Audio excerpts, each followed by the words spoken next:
Hello guys, so we've done the unboxing now for this 6-in-1 USB-C multi-port adapter from Lemorele. We're just going to have a look what speed they offer if we try to transfer the data from an SD card, a USB drive and a portable hard drive disk.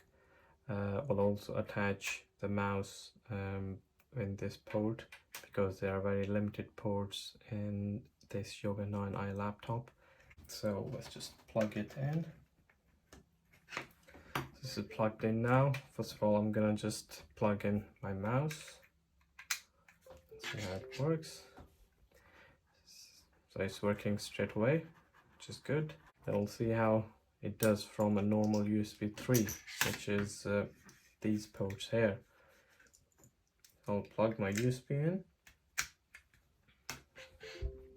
So what I'm going to do is I'm going to copy one of the video files from my laptop to the USB drive and see how quickly it can do it. So this is the USB drive, so it's doing it at a speed of 20 to 15, now 15 MB per second, which is not bad.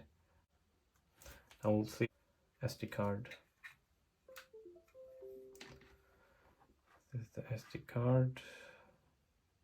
I'm going to just copy across this video file into the SD card, and in SD card you can see the speed is slightly lower than the USB drive, which was in USB 3.0. So you can see here the speed is about 12 MB, kind of an average of that. So that'll give you a good indication of that. Now if we also attach our portable drive and then see what the speed is like. Now I'm going to copy it in here. So you can see in the portable drive the speed is quite good. It's 20 MB per second.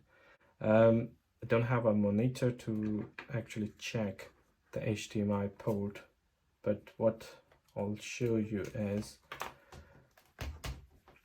this is how the HDMI port looks like. It allows 4K data transfer, which means it is HDMI 2.1, which is pretty good. It's quite nice that in just one compact device you have all these additional ports, especially with the business laptops like this Lenovo 9i and MacBook, where you don't have many ports on the sides. This device can become very handy, and I would recommend it. I've shared a link in the description which will give you a discount of 15% if you want to buy this device. I believe it is on Amazon, so you can go check it out. If you have any comments, please do comment below and I'll try to respond. Thank you for watching.